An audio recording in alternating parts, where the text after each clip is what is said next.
So we're working our way through all the transformations. We've done A and noticed it affected our amplitude. We've done B and noticed it affected our period. The next thing we're looking at is C. Now, in a normal transformation, what does C do? Or what does something inside of the function do? Well, it moves it left and right. It's horizontal translation.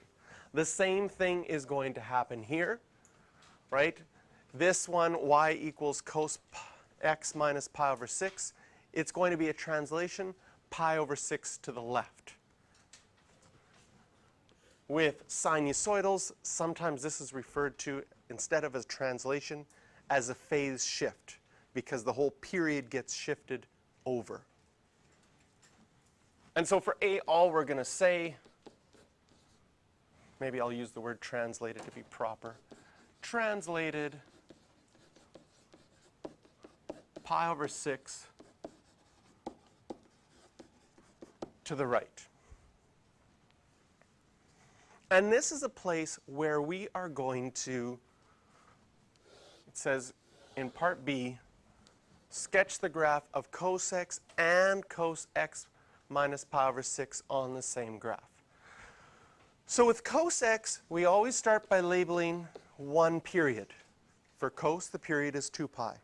We divide it into 4 equal sections, and this is just our axes family. The amplitude in this case is 1, so our maximum value is positive 1, and our minimum value is negative 1. A cos graph starts at a maximum, then goes to center line, to minimum, to center line, back to maximum. Now, a cos graph continues on forever, but in this question, they gave us a specific domain to graph it over. So I've continued it on forever. Now I'm going to take out my eraser and say, oh, they didn't want me to keep going, so I'm going to specially erase it back to there. And specially erase it there. So now I've graphed it just perfectly from between 0 and 2 pi. Most of the time on your exam, the way that your exam will say, it'll say graph it for at least one period. And the way that the exam wording is in your favor, because if you graph more, if you put arrowheads on the end, you're fine. If you forget arrowheads, technically, you're fine.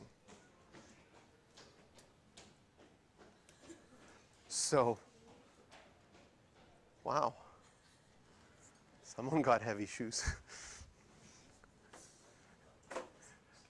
So the exam is nice that way in how they like you to graph it. But on an IB exam, if they told you to graph it exactly here and you graph too much, that would be a deduction, not paying attention to the domain. And now we want to do our phase shift, or our translation, of pi over 6 to the right. So what we're going to do for all of our phase shifts is we're going to graph our original function like we did here first, and then on that same grid indicate our phase shift. Now where is pi over 6? Right? Here's pi over 2. If you think about your unit circle, that's 90 degrees. Pi over 6 would be 30 degrees. So I'm going to have to estimate pi over 6 right here. In fact, I'm going to take each of my axes families and shift over that amount. And so my starting point, instead of starting at the maximum here at 0, it now starts at the maximum pi over 6 to the right. Then it goes to the center line, then the minimum, then the center line, then the maximum again. And again, I'll draw my curve through those points, put arrowheads on the end, because that would be shifting that graph pi over 6 to the right. But again, we need to graph it just between 0 and 2 pi. So I'll take out my fancy little eraser.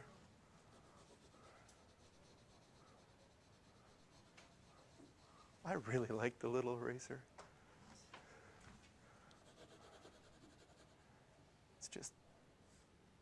Oh, I've got to actually erase a little bit more right to there. And now I've graphed the phase shift between 0 and 2 pi as well. So the erasing part, that's just a specific detail in this question. Normally that doesn't come up. You would normally put the arrowheads on and actually just shift it over. But what's going to happen with a lot of our questions is we're not going to be asked to sketch both graphs. They're going to say, just sketch the second one.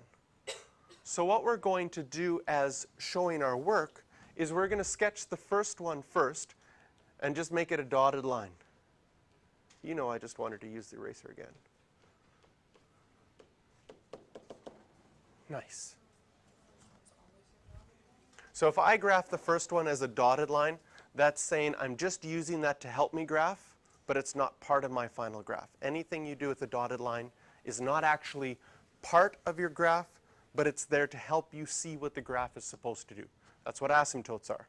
They're not part of the graph, but they're telling you that your graph doesn't hit that line, so they help you see the graph. Yes? So, like, if you aren't given an actual graph, like, or I guess if you are, is it always just like an estimate of where it is? Like, obviously you have the exact value, but do you just guess where 6 pi is? Yeah, I made that approximately a third because 30 degrees is, so you are doing an approximation as long as it's labeled and as long as it's not unreasonable, right? If I put pi over 6 right in the half, that's not the right spot. But if I estimated about a third, that's fair.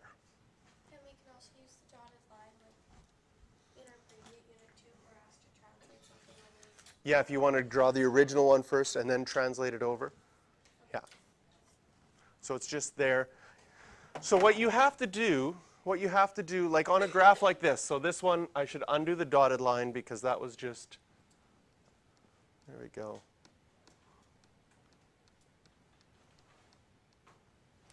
On a graph like this one, at this point, if I was submitting this on my exam, I would lose some marks for clarity. What's not clear in this one, I don't know which is my green graph and which is my purple graph.